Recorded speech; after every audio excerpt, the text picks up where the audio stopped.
Nuclear programme के बीच Kim Jong Un ने बड़ा ऐलान किया है। अपने हथियारों की संख्या डबल करेगा नॉर्थ कोरिया, यह कहा है नॉर्थ कोरिया ने। किम जोंग ने आर्म्ड फोर्सेस बढ़ाने का भी ऐलान किया है। हाल ही में नॉर्थ कोरिया ने बैलिस्टिक मिसाइल का टेस्ट किया है और उसने कहा है कि वो न्यूक्लियर का वॉरहेड का भी टेस्ट करेगा। 6 टेस्ट कर चुका है, 7वां करेगा, उसने कहा है न्यूक्लियर मिसाइल का।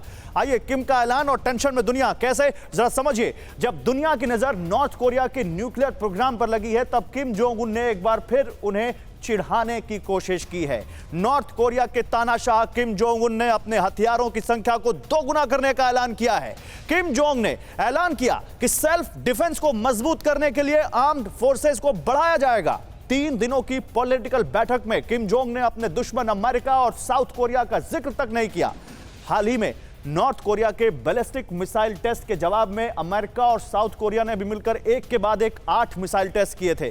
साउथ कोरिया से जुड़ी एक खबर और दिखाते हैं आपको। नॉर्थ कोरिया और साउथ कोरिया की दावत हम सबको मालूम है और नॉर्थ कोरिया की तैयारी के बीच साउथ कोरिया ने भी एक ऐलान कर दिया है। साउथ कोरिया भी अपनी डिफेंस कैपेबिलिटी बढ़ाएगा।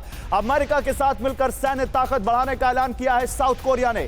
साउथ कोरिया के डिफेंस मिनिस्टर ने कहा है कि अमेरिका जापान के साथ मिलकर दुश्मन को मुंह तोड़ जवाब देंगे, यह कहा है साउथ कोरिया ने। आइए साउथ कोरिया के इस ऐलान से जुड़ी कुछ अहम जानकारी आपके सामने। नॉर्थ कोरिया और साउथ कोरिया में इक्वेशन चेंज हुए हैं। साउथ कोरिया के में नई सरकार आने के बाद उसका रुख नॉर्थ कोरिया के प्रति अग्रेसिव हो गया है। साउथ कोरिया के रक्षा मंत्री ने कहा है कि अमेरिका के साथ मिलकर अपनी मिलिट्री क्षमताओं को बहुत आगे ले जाएंगे। नॉर्थ कोरिया को जवाब देने के लिए अमेरिका और जापान के साथ दुश्मन को मुंहतोड़ जवाब देंगे। कोरिया प्रायद्वीप में नॉर्थ कोरिया के मिसाइल टेस्ट सिर्फ टेंशन बढ़ाने का काम कर रहे हैं, यह साउथ कोरिया के रक्षा मंत्री ने कहा है। और इस साल अब तक नॉर्थ कोरिया 17 बैलिस्टिक मिसाइल का टेस्ट कर चुका है। एम्बेसडर मल्होत्रा, आपके पास आते हैं। नॉर्थ कोरिया अलग ही एक मुसीबत बना हुआ है सर। कब वो किस पर मिसाइल दाग दे कोई नहीं जानता। डोनाल्ड ट्रंप की कोशिश हमने देखी थी, लेकिन वो भी परवान चढ़ी नहीं और जो बाइडेन इंटरेस्टेड दिखते नहीं किम जोंग उन के साथ कुछ संवाद स्थापित करने में।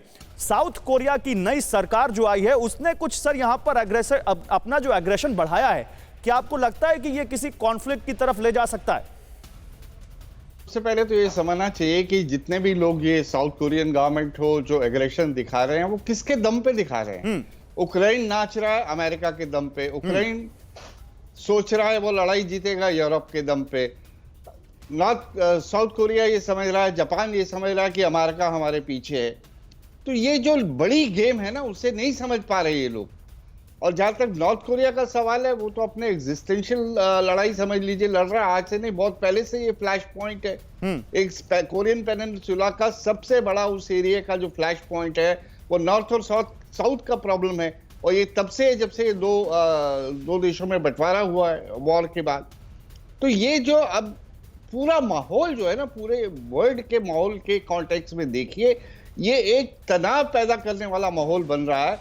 और मुझे तो ये कहने में कोई हिचकिचाहट नहीं है कि हमारे बुजुर्ग जो बाइडेन साहब अपनी कोई पीछे लेगेसी छोड़ने के चक्कर में ये पूरी दुनिया की तबाही नहीं करके चले जाए कि मेरे देखिए मेरे होते हुए। नहीं, एक बात ये कही जाती थी कि कोई भी अमेरिकन प्रेसिडेंट आता था तो एक वॉर जरूर करता था। तो क्या जो बाइडेन एक क्या 4-5 वॉर एक साथ करने के चक्कर में वो चाहते हैं कि मेरा इतिहास ये लिखा जाए कि मैंने रशिया को कमजोर कर दिया, मैंने चाइना को कमजोर कर दिया, मैंने नॉर्थ कोरिया के गले में फांसी डाल दी और मैंने ताइवान को जो है एक बहुत ही मजबूत बना दिया। अपना इतना बड़ा एजेंडा वो दिमाग में लेके चल रहे हैं। लेकिन इसके चलते हुए उनके अपने पार्टनर्स और उनके अपने अलाइज जो आप देख रहे हैं किस तरह से कितनी बुरी तरह से उनकी हालत हो रही है, चाहे वो फूड सिक्योरिटी है, एनर्जी सिक्योरिटी है, या इन्फ्लेशन की बात ले लीजिए। तो एक जाते जाते गौरव मैं ये कह रहा हूं, मेरे हिसाब से ऑप्टिमिस्टिकली जैसे ही रशिया की पोजीशन स्ट्रेंथन हो जाएगी डोनबास में और जर्मनी फ्रांस इन सबको ये एहसास होगा कि उनका नुकसान बहुत बढ़ रहा है, तो एक सीज फायर की उम्मीद है। और उस सीज फायर के बाद एक इंटरनेशनल प्लेटफॉर्म बनाया जाएगा जिसमें आप जो कह रहे हैं वो वैसा ही हो और एक सीज फायर हो और दोनों देशों के जो नागरिक हैं और खासकर यूक्रेन के जो आम लोग हैं उनको राहत मिले, क्योंकि उनका घर बार दुनिया सब कुछ तबाह हो चुका है। अड़ी सोमवार से शुक्रवार शाम 6 बजे सिर्फ TV9 भारतवर्ष पर।